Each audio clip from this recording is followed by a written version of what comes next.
Welcome friends, आप सभी का स्वागत है आज की हमारी इस नई वीडियो में।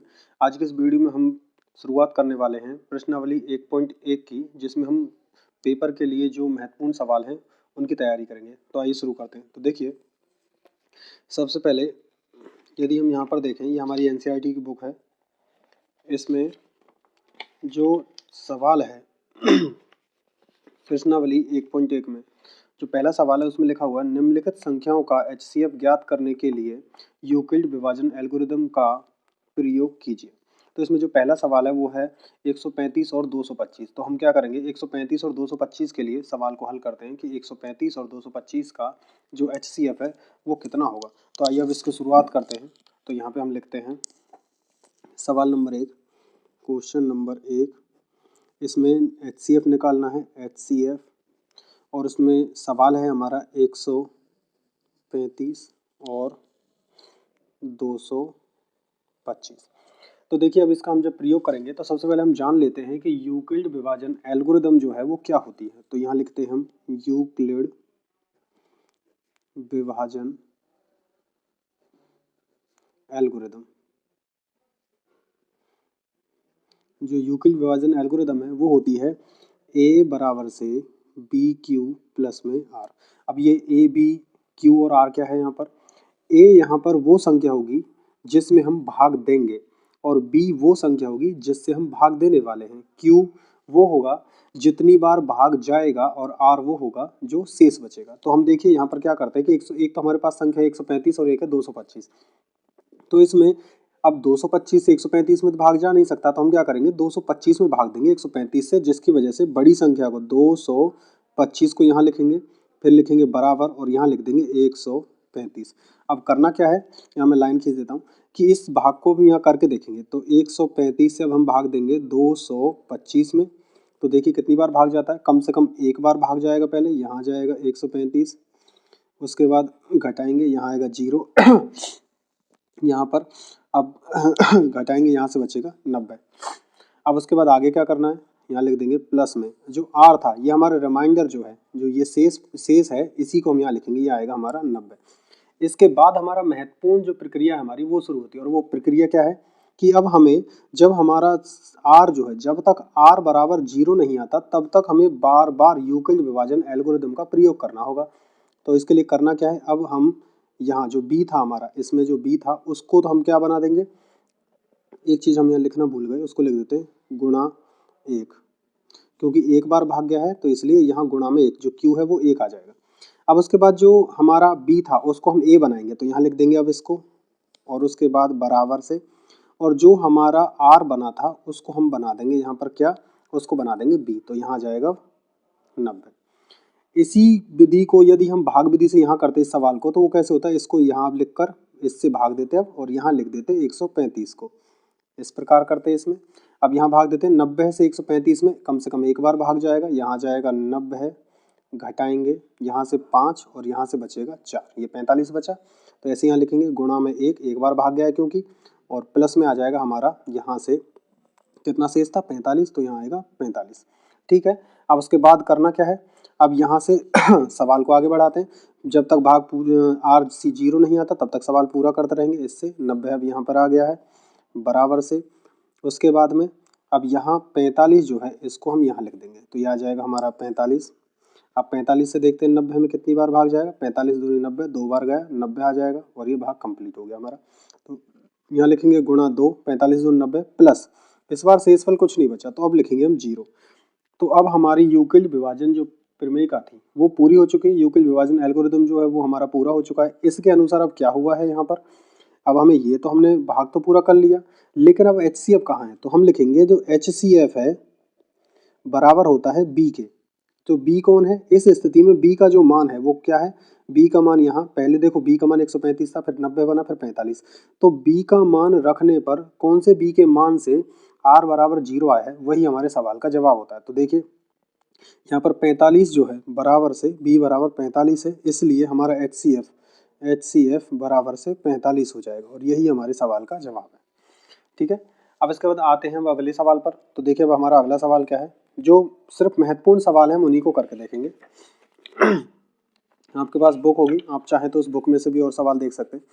देखिए हमारा जो अगला सवाल है यहाँ से वो इम्पोर्टेंट, जो पेपर के लिए इम्पोर्टेंट है वो है ये वाला नंबर 3। इसमें बाकी 2 सवाल है, उनकी प्रैक्टिस आप कर सकते हैं। बिल्कुल इसी प्रकार से होगा सवाल। देखिए अगला है, किसी परेड में 216 सदस्यों वाली एक सेना आर्मी की टुकड़ी को 32 सदस्यों वाले एक आर्मी बैंड के पीछे मार्च करना है। दोनों समूह को समान संख्या वाले स्तंभों में मार्च करना है, तो स्तंभों की अधिकतम संख्या क्या है जिसमें वे मार्च कर सकते हैं। तो देखो यहाँ पर कुल तो है 216, लेकिन टुकड़ी है 32 सदस्यों वाली बनानी है। तो करना क्या होगा, हमें यहाँ पर इनका HCF निकालना है। तो यहाँ पर इसका और इसका, इन दोनों सवालों को हल करते हैं और इनका हम HCF निकाल लेते हैं। तो देखिए HCF कितना आएगा, तो सवाल को हल करते हैं 216 और 32 के लिए। तो इसमें लिखेंगे क्वेश्चन नंबर 3, क्योंकि वो तीसरे नंबर का सवाल था और ये पहले का पहला सवाल था। तो यहाँ पर संख्या है 200 कुल सदस्य, कुल बराबर से 616 है, और टुकड़ी में जो सदस्य हैं, टुकड़ी में सदस्य बराबर 32। तो करना क्या है, दोनों का HCF निकालना है। चाहे तो हम यूक्लिड विभाजन प्रमेयिका का प्रयोग करके इस सवाल को हल कर सकते हैं। अगर उसका नहीं करना है तो आप डायरेक्ट इसका HCF निकाल सकते हैं। वैसे हम इसी से करना चाहेंगे सवाल को। तो यहाँ लिखेंगे A बराबर से BQ प्लस में R 616 बराबर से यहाँ आ गया 32, और सवाल को यहाँ भी हल करते हैं साथ ही साथ। 32 से भाग देंगे 616 में। देखिए 16 कम 16, 16 दूनी 32 से 32, 32 दूनी 64, तो एक बार भाग जाएगा। यहाँ पे 32 घटाने पर यहाँ से 9 बचा, ये हो जाएगा 4 और ये 2, उसके बाद 6। अब उसके बाद देखते हैं इसमें कितनी बार भाग जाएगा। तो 3 से 3 हम 27, कम से कम 9 बार भाग जाएगा। तो 3 से देखिए 9 दूनी 18 का 8 हासिल 1, और 9 3 27 और 1 28, घटाते हैं। अब यहाँ पे आ गया ये, यहाँ से घटाएंगे 8 और ये हो जाएगा 9, यहाँ से 0, और उसके बाद में अब यहाँ से 8 बचा हुआ है। तो इसका मतलब है 19 बार गुणा 19 और प्लस में शेष बचा हमारे पास में 8। उसके बाद क्या करना है, जैसा कि इसमें किया था बिल्कुल वैसा ही होगा। ये यहाँ आ जाएगा और ये यहाँ पे। तो लिखेंगे हम 32 बराबर से 8, और उसके बाद में 8 के बाद 8 सब कितनी बार भाग जाएगा, तो हम सीधा सा देख पा रहे हैं 8 चौक 32, 4 बार भाग जा सकता है। तो इसलिए हम 32 लिखेंगे और भाग हमारा पूरा हो जाएगा। तो हम लिखेंगे गुणा 4, 8 चौक 32 और प्लस में 0। तो अब हम कह सकते हैं कि जो HCF है, HCF बराबर से 8। तो हम ये कहेंगे कि जो वहाँ जो टुकड़ी बनेगी वो 8 सदस्यों की होगी। 8 सदस्य, 8 सदस्यों की जो टुकड़ी होगी वही यहाँ पर इसको आसानी से बना सकती है। तो अब इसके बाद आइए अब हम बढ़ते हैं हमारे अगले सवालों की ओर। तो अब हम देखते हैं कि 1.1 के बाद में 1.2 में कौन कौन से सवाल ऐसे हैं जो महत्वपूर्ण होंगे, और उन सवालों को देखते हैं क्या होंगे। तो देखिए अब आगे बढ़ते हैं हम 1.1 के बाद में। यहाँ एक चीज़ और, यहाँ पर एक प्रमेय आई है अंकगणित के आधारभूत प्रमेय। और अंकगणित के आधारभूत प्रमेय कहती क्या है, प्रत्येक भाज्य संख्या को अभाज्य संख्याओं के एक गुणा के रूप में व्यक्त का मतलब गुणनखंडित किया जा सकता है, तथा ये गुणनखंडन जो है अभाज्य गुणनखंडों के आने वाले क्रम के बिना अद्वितीय होता है, मतलब उन्हीं के द्वारा इसको बनाया जाएगा। तो अब इसमें देखते हैं हम आगे हमारे इसका प्रयोग करके हम कैसे सवालों को पूरा करेंगे। तो इसके बाद में यहाँ से पहला सवाल इसमें हमारा है, अगर आपको यहाँ से सही से दिख रहा हो तो, नहीं तो आप यहाँ देख सकते हैं। सवाल है 1.2 का। इसमें से कौन कौन से महत्वपूर्ण सवाल है वो हम आपको बता देते हैं। कि जो पहला सवाल है, पहले सवाल में कोई भी एक आप कर सकते, तो हम पहला सवाल करेंगे 1.2 के सवाल नंबर 1 का पहला। तो इसमें देखिए यहाँ से इसमें आगे बढ़ाते हैं हम। तो यहाँ मैं डाल देता हूँ पहले। यहाँ जो हमने सवाल किए वो थे प्रश्नावली 1.1 के सवाल, और यहाँ जो हम अब करने वाले हैं वो होंगे प्रश्नावली 1.2 के सवाल। अब उसके बाद आगे बढ़ते हैं। 1.2 में जो पहला सवाल है वो क्या कहता है, 1.2 में जो पहला सवाल है वो है 140। 140 में क्या कहा, निम्नलिखित संख्याओं को अभाज्य गुणनखंडों के गुणनफल के रूप में व्यक्त करो। तो 140 लिखते सबसे पहले, सवाल नंबर 1 का पहला गुणनखंड करने, वो भी अभाज्य। 140 के अभाज्य गुणनखंड कैसे करते हैं देखिए, सबसे पहले लिखेंगे हम 140 और फिर इस प्रकार इसमें टुकड़े करते जाएंगे। हमें अभाज्य गुणनखंड में एक विशेष बात को ध्यान देना है कि हम यहाँ उन अभाज्य संख्याओं का जो क्रम होता है उसी का प्रयोग करेंगे। तो सबसे पहले यदि हम जानते हैं, आप भी जानते होंगे कि 2 जो है सबसे छोटी अभाज्य संख्या होती है, तो इसलिए हम 2 से भाग देंगे। 2 से 14 में 7 बार और 0 का 0, फिर दोबारा 2 से भाग देंगे, यहाँ 35 आएगा। और फिर अब 35 में 3 का भाग नहीं जाता लेकिन 5 का जाता है, 2 का तो जा ही नहीं रहा है क्योंकि विषम संख्या हो गई है। उसके बाद यहाँ जाएगा 7 और 7 से भाग देंगे, यहाँ आ जाएगा 1।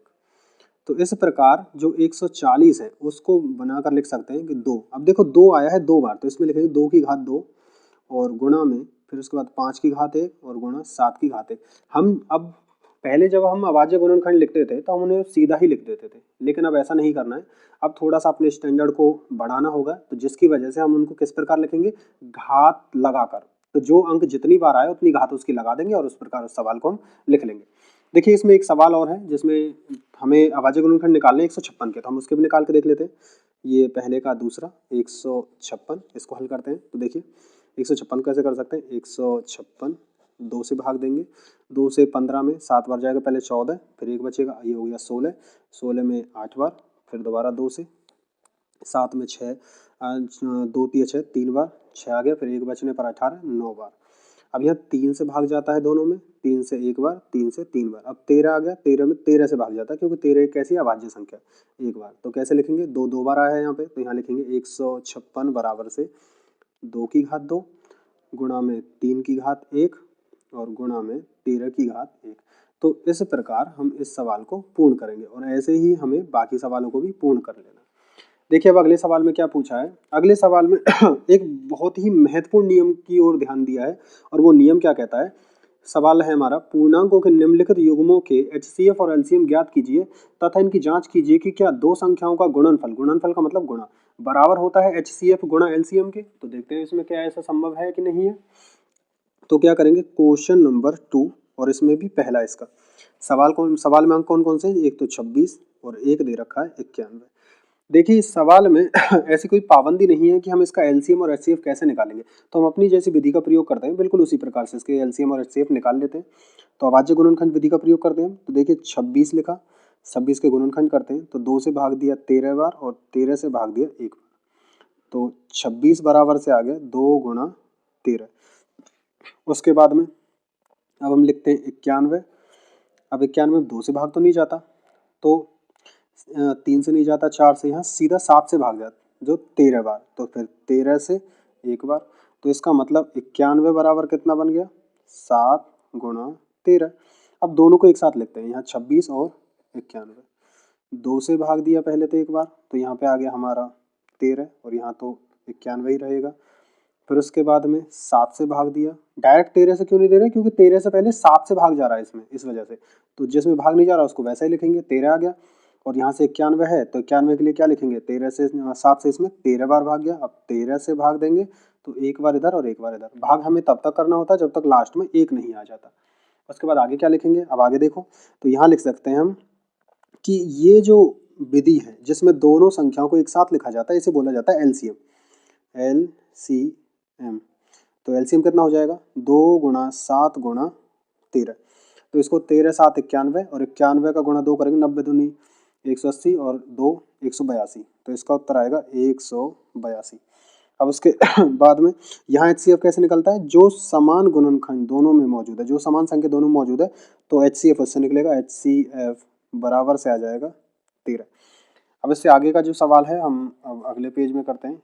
इसके लिए इसको यहाँ और आप यहाँ से शायद आपको, चलो हम दिखा देंगे दोबारा से कि इसके बाद हम क्या लिख रहे हैं यहाँ पे। तो देखिए आप दोनों को देखिएगा ताकि आपको सही से समझ में आए, शायद आपको दिख रहा हो तो, शायद मुझे लगता है आपको अब दिख रहा होगा। तो देखिए अब यहाँ से हमारे पास में संख्या जो थी तो हम लिख सकते हैं कि HCF बराबर से तो आ गया हमारा 13 और LCM बराबर से आ गया 182। लेकिन अब सवाल में वो कह रहा था कि दोनों संख्याएं, यदि मैं संख्याओं को नंबर दे दूं, नंबर 1 कोमा नंबर 2, तो नंबर 1 जो हमारा है इन दोनों का गुणा N1 गुणा N2 बराबर होना चाहिए HCF गुणा LCM के। तो देखते हैं क्या ये बात सत्य है कि नहीं है। तो क्या करेंगे, दोनों संख्याओं को लिखेंगे। संख्या कौन सी है हमारी, 26 और 91। तो यहाँ लिखेंगे हम पहले तो 26 गुणा फिर इसी में 91 बराबर होना चाहिए हमारा HCF और LCM, तो 13 गुणा 182। तो देखिए अगर आप चाहें तो इसमें गुणा कर सकते हैं, और गुणा नहीं भी करना चाहते ना तो आप डायरेक्ट वैसे ही पता लगा लोगे। तो देखो कैसे, हम बताते हैं इसका तरीका। कि अभी हमने देखा था कि HCF निकालने के लिए हमने इसके किस प्रकार टुकड़े किए, हमने लिखा 13 गुणा, यहाँ पे लिखा हमने इसको कितना 2 गुणा 7 गुणा 13 के रूप में। और इसको किस प्रकार लिख सकते हैं, 2 गुणा 13 के रूप में से और गुणा में 7 गुणा 13 के रूप में से। अब देखो 2 गुणा 13 यहाँ पे मौजूद है, 13 गुणा 2 या फिर 2 गुणा 13 यहाँ मौजूद है, यहाँ पर 7 13 और यहाँ पे 7 13। तो इसका मतलब इनका जो गुणनफल आएगा वो बिल्कुल बराबर ही होगा। और आप चाहें तो इसका गुणा करके निकाल सकते हैं, जिसमें हमें आपको पता चल जाएगा कि इनका गुणनफल समान है। तो इस प्रकार के सवाल जो होंगे हम उनको इस विधि के द्वारा पूर्ण करेंगे। तो देखिए अब हमारा अगला जो सवाल है वो कैसा है, बिल्कुल इसी प्रकार से जिसमें अगली संख्या है 510 और 92, और उससे अगले सवाल में 336 और 54। तो आप इनमें से एक सवाल और करके जरूर देखें। देखिए अब इसके बाद हमारा अगला सवाल है, अभाज्य गुणनखंड विधि द्वारा निम्नलिखित पूर्णांकों के HCF और LCM ज्ञात करो। तो करना क्या है, कुछ नहीं, इसमें तीनों संख्याएं दी हुई हैं। चलो इस सवाल को हम कर ही लेते हैं, 12 15 21 के लिए। सवाल नंबर 3 यहाँ लिखते हैं हम इस प्रकार से। चलो इसको अब आप समझ गए हैं, तो इसको मैं शुरू करता हूँ यहाँ से। देखिए सवाल नंबर 3 है हमारा, क्वेश्चन नंबर 3, जिसमें अंक है, संख्या जो है हमारी 12, 15, 21, यही संख्या मौजूद थी। अब इसके बाद इसका हम HCF निकालना है और LCM, यानी कि लेस और मैस दोनों ही चीज़ हमें इसके लिए निकालनी होंगी। तो इसे हम कैसे हल करेंगे, तो देखिए अब उसके बाद में सबसे पहले 12 के गुणनखंड करते हैं। 12 के 2 से भाग दिया 6 बार, फिर दोबारा 2 से भाग दिया 3 बार, और 3 से भाग दिया 1 बार। फिर 15 के करते हैं, 15 से देखो 15 में 3 से भाग दिया 5 बार और 5 से भाग दिया 1 बार।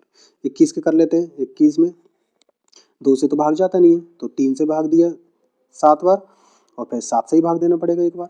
अब देखो यहाँ पे कौन सी ऐसी संख्या है, यानी कि कौन सा ऐसा अंक है जो तीनों में मौजूद है। तो देखो 2 यहाँ है लेकिन इनमें नहीं, तो 2 को छोड़ दो। यहाँ 2 है, यहाँ नहीं है, इसको फिर से छोड़ दो।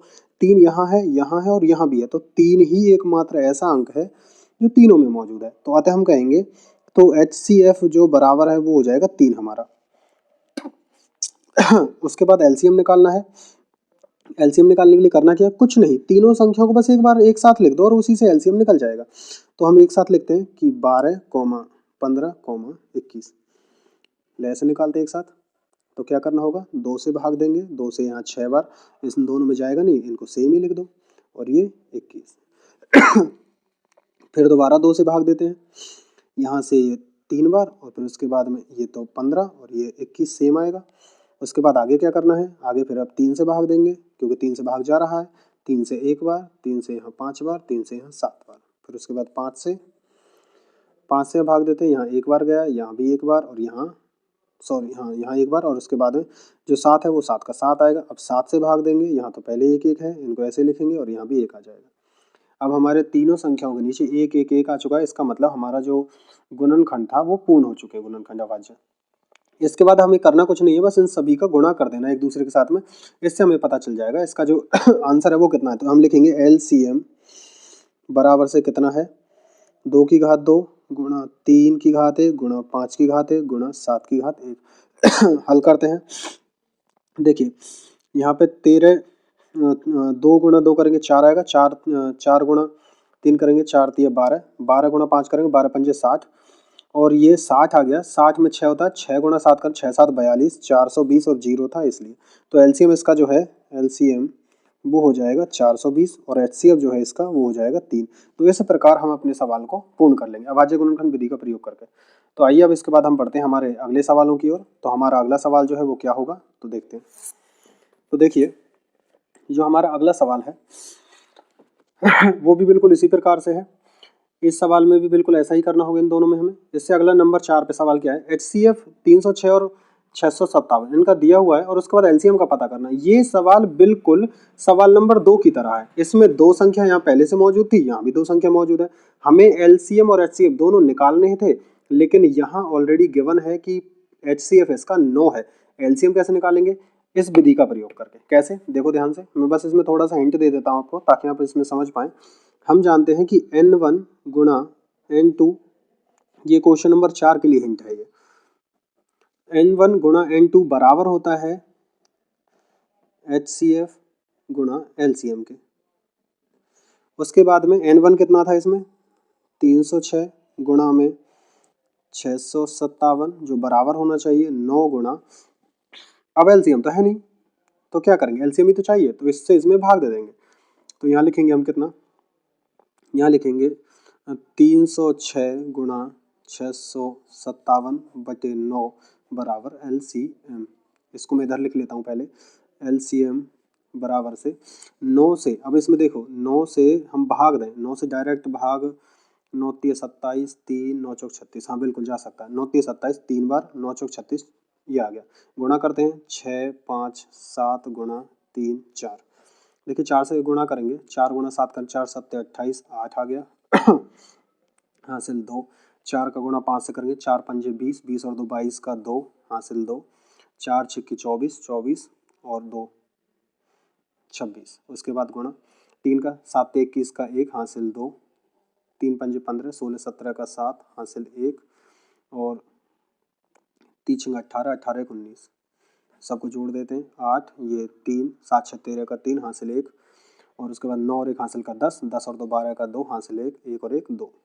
तो इस प्रकार हमारा जो लैस है वो हो जाएगा 22,338 और जो मैसे था यानी कि जो HCF था वो 9 था और संख्या हमारे सामने दोनों मौजूद थी।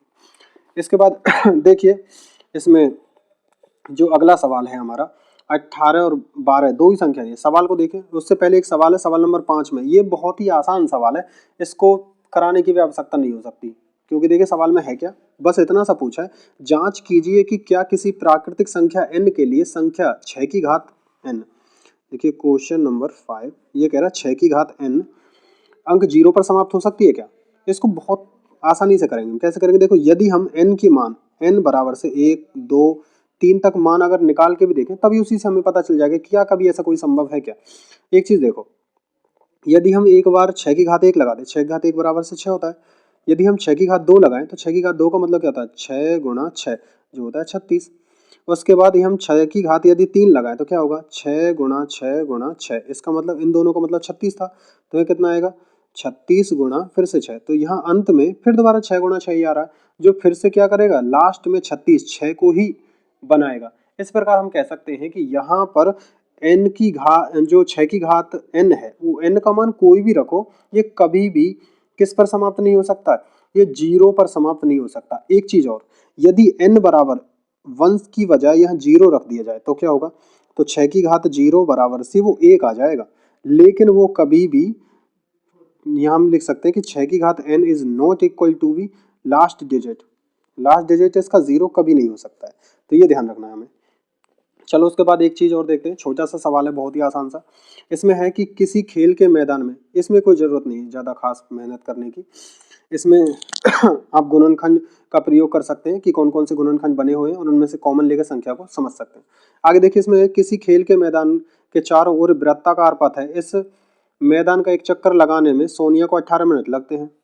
यहाँ मैं थोड़ा सा आपको बता देता हूँ कि क्वेश्चन नंबर 7 ये कह रहा है कि मैदान में एक चक्कर लगाने में सोनिया को, तो लिखते हैं सोनिया को लग रहे हैं 18 मिनट। उसके बाद में आगे कहा है जबकि इसी मैदान के एक चक्कर लगाने के लिए रवि को लगते हैं 12 मिनट, तो रवि को कितने लग रहा है, रवि बराबर से 12 मिनट।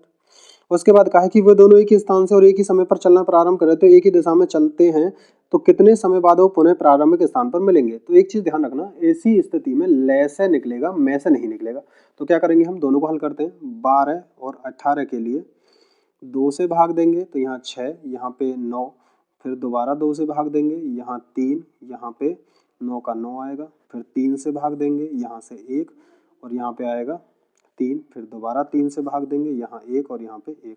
अब क्या करना है, तो बराबर से 2 की घात 2 गुणा 3 की घात 2, 2 गुणा 2 करने पर 4 गुणा में 3 गुणा 3 करने पर 9, इसका हल आएगा 9 चौक 36। तो इस प्रकार हम कह सकते हैं कि वो दोनों कितने समय पश्चात दोबारा मिलेंगे, तो 36 मिनट बाद। बाद, तो वो 36 मिनट के बाद में पुनः एक दूसरे से मिल सकते हैं। तो आइए अब बढ़ते हैं हम हमारी अगली प्रश्नावली की ओर, जो है हमारी 1.3। उसमें जो भी महत्वपूर्ण क्वेश्चन है, जो ज़्यादा जरूरी है, उनको हम देखेंगे। देखिए, इसमें जो महत्वपूर्ण क्वेश्चन है वो हम पहले से ही करा चुके हैं। हमारी अन्य वीडियो में आप जाकर देख सकते हैं कि √5 एक अपरिमेय संख्या, इसी के जैसा होता है √2 एक अपरिमेय संख्या है, उसको हम सिद्ध करा चुके हैं। आप हमारी दूसरी वीडियो में देख सकते हैं। और दूसरा है कि सिद्ध कीजिए कि 3 + 2 √5 एक अपरिमेय संख्या, इसकी भी हम वीडियो बना चुके हैं और उस वीडियो में आपको इसको अच्छे से समझाया गया है, तो आप वहाँ से जाकर ये सब कुछ देख सकते हैं। उससे अगले सवाल में सिद्ध कीजिए कि निम्नलिखित संख्या अपरिमेय संख्या है। ये सब जो सवाल है यहाँ पर, ये जो सवाल यहाँ पर दिए हुए हैं, ये सवाल बिल्कुल सवाल नंबर 2 की तरह होंगे। और जो सवाल नंबर 1 है, ये √5 के बारे में जो पूछा है, ये यहाँ पर दिए हुए उदाहरण जो प्रमेय दे रखी है, प्रमेय 1.4 पेज नंबर 14 पर, उसके अनुसार होगा और ये हमने पहले ही कराया हुआ है, तो आप वहाँ से जाकर ये सवाल देख सकते हैं। तो आइए अब हम बढ़ते हैं हमारी लास्ट प्रश्नावली की ओर, जिसमें आपको किसी संख्या के बारे में बताया कि उसको परिमेय और अपरिमेय कैसे सिद्ध करते हैं। तो आइए सबसे पहले परिमेय और अपरिमेय दशमलव प्रसार से पहले हम इस थोड़ा सा जान लेते हैं, और वो क्या है वो आपको मैं बता देता हूँ। चलो इसमें अब पीछे ही लिख देता हूँ मैं, तो आपको शायद पेज पूरा दिख रहा हो। चलो हम शुरुआत करते हैं।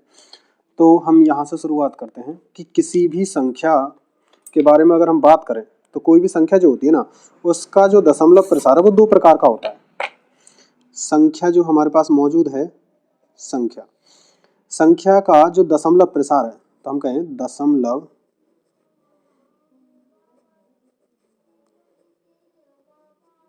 तो जो संख्या का दशमलव प्रसार है वो 2 प्रकार का होता है। और संख्या का दशमलव प्रसार किस प्रकार का होता है, तो देखो जरा, ये इस प्रकार 2 होता है। क्या नंबर 1 तो होता है शांत और नंबर 2 होता है अशांत।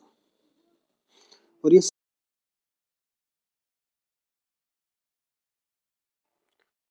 तो अब इसके बाद में जो 8 के गुणनखंड हो गए 2 गुणा 2 गुणा 2, तो इसको हम 8 तो लिख सकते हैं। तो हम क्या करेंगे, यहाँ हम लिखेंगे 17 बटे में 2 की घात 3, और ये किस रूप में आ गया, ये आया है a बटे में 2 की घात n के रूप का। तो इस प्रकार अब हम कह सकते हैं ये कैसा हो जाएगा, ये शांत होगा। तो बस इतना सा ही पता लगाना है और उसका आसान सा तरीका है, तो इसी का प्रयोग करके हम बाकी सवालों को भी पूर्ण करेंगे। अब उसके बाद देखिए और भी सवाल है इसमें, ऊपर दिए गए प्रश्न के उन सभी, एक मिनट, आपको क्या दिखाई दे रहा है यहाँ से, चलो यहाँ देखिएगा। तो ऊपर दिए गए सभी प्रश्न के उन परिमेय संख्याओं के दशमलव प्रसार को लिखिए जो शांत हैं। तो इसमें दूसरे सवाल में पहले सवाल के लिए ही पूछा गया है कि उनको हम शांत हैं तो उनके दशमलव प्रसार भी बताने हैं, और वो कैसे होगा, उसके लिए एक विशेष विधि है। उसको हम 2 तरीके से कर सकते हैं। पहला तरीका होगा कि या तो हम भाग दें, या फिर दूसरा तरीका होगा कि नीचे वाले, चलो मैं एक सवाल को लेकर आपको बता ही देता हूँ, सबसे आसान तरीका होगा इसी वाले इन हम दोनों ही सवालों को करेंगे, इन दोनों सवालों को। तो पहले सवाल को, इसमें जगह नहीं है, मैं इसमें करता हूँ ये सवाल यहाँ से। हाँ तो देखिए मैं यहाँ लिखता हूँ ताकि आपको दिखाई दे। ये देखिए पहला सवाल करेंगे अब हम। देखिए पहला सवाल ये रहा, यहाँ है पहला सवाल कि 13 बटे में 31 25, इसको मैं किस प्रकार बदला था, इसको बदला था 13, देखो यहाँ लिखा हुआ ये रहा 5 की घात 5, तो इसको मैंने बताया था 5 की घात 5 के रूप का। यहाँ हमने इसका एक रूप बनाया था कि a बटे में 2 की घात n गुणा 5 की घात m के रूप में, यानी कि इन दोनों की घात कुछ भी हो, अगर ये दोनों घात बराबर हो जाए तो बहुत ही अच्छी बात है, क्योंकि 2 गुणा 5 करने पर 10 आएगा और नीचे भाग देने वाली संख्या 0 के रूप की बन जाएगी। तो इस प्रकार वो ज़्यादा आसान होगा। तो हम क्या करेंगे, तो हम एक काम करते हैं, यहाँ से आप देखिएगा, गुणा 2 की घात 5 और बटे में गुणा 2 की घात 5 का जो गुणा है, रूप जो है वो यहाँ बना देते हैं। तो इसके बाद क्या करना होगा, यहाँ लिखेंगे 13 गुणा 2 की घात 5 में देखिए 2 गुणा 2 करने पर 2 दूनी 4, 4 दूनी 8, 8 तिया 2 दूनी 4, 4 दूनी 8, 8 दूनी 16, 16 दूनी 32, तो इसका मतलब ये आ जाएगा 32 बटे में, देखो इसको लिखेंगे 2 गुणा 5 और इस पूरे की घात लिख दूंगा मैं 5, ये हो जाएगा। इसको आगे हल करते हैं, यहाँ से आएगा 13 गुणा 2 कर देते, 13 दूनी 26, 26 का 6 हासिल 2 और 13 × 39 41, ये आ गया। उसके बाद नीचे ये आ जाएगा 10 की घात 5, इसका सीधा सा मतलब होता है 10 के पीछे जो इसका मतलब 1 के पीछे 5 जीरो लगानी है, 4 1 6 बटे में 1 2 3 4 5 जीरो, अब उसके बाद करना क्या है, बहुत आसान सा तरीका है कि हम यहाँ एक काम कर सकते हैं कि यहाँ ऊपर 1 2 3 4 5, यदि नीचे 5 जीरो है तो ऊपर 5 अंकों के बाद पॉइंट लगाएंगे। तो क्या करेंगे, पहले 416 जो हमारे पास संख्या है ये लिख लेते हैं, उसके बाद ये 3 अंक है तो इनको 4 बनाए, पहले 1 जीरो लगाकर 1 जीरो और बढ़ाते हैं 5। इसमें हम ध्यान रहे कि दाईं तरफ जीरो नहीं बढ़ाएंगे, बाईं तरफ बढ़ाएंगे ताकि संख्यात्मक मान पर कोई प्रभाव नहीं पड़ेगा। उसके बाद 1 जीरो और बढ़ा लेते हैं तो क्या करेंगे, 1 2 3 4 5, 5 के बाद पॉइंट लगा देंगे, ये लग गया 1 2 3 4 5 के बाद पॉइंट, और ये हमारे सवाल का जवाब होगा। बिल्कुल इसी सवाल को हम यहाँ भी कर लेते हैं। 17 ये 8 जो लिखा हुआ है जिसको हमने बदला था 17/2 के रूप में, तो इसको भी कर लेते हैं। नंबर 2 17/8 और इसको परिवर्तित करेंगे 17/2 गुणा में 5/3। कुछ नहीं करना है, बस सीधा सा ध्यान रखना है, जितनी 2 की घात यहाँ है उतनी 5 की घात का गुणा ऊपर नीचे कर दो, तो यह आ जाएगा 5/3। आगे हल करते हैं, 17 गुणा, उसके बाद में 17 गुणा 5/3 है तो इसको लिखते हैं 5/3 का मतलब, तो 5 गुणा 5 करने पता है 25 और 25 गुणा 5 करने पता है 125। उसके बाद बटे में यहाँ जैसा कि इसमें क्या था, जब यहाँ दोनों की घात समान कर दी थी तो 2 गुणा 5 करने पे 10 आया था और उसके ऊपर जितनी घात थी उतनी ही जीरो बढ़ा दी हमने। तो क्या करेंगे, 3 है तो सीधा सा हम इसको लिख सकते हैं, यहाँ पर 1 लिखकर 3 घात है तो 1 जीरो 2 जीरो और 3 जीरो। उसके बाद आगे हल करते हैं। अब यहाँ 125 गुणा 17 से करना है तो मैं 17 का गुणा 5, 17 पंजे 85, ये 5 हासिल 8, यहाँ लिख देता हूँ हासिल, और 17 दूनी 34, 34 और 6 40, 40 और 2 42 का 2 हासिल 4, और उसके बाद में 17, 17 और 4 7 4 11 21, ये आ जाएगा यहाँ से, और उसके बाद बटे में 1000।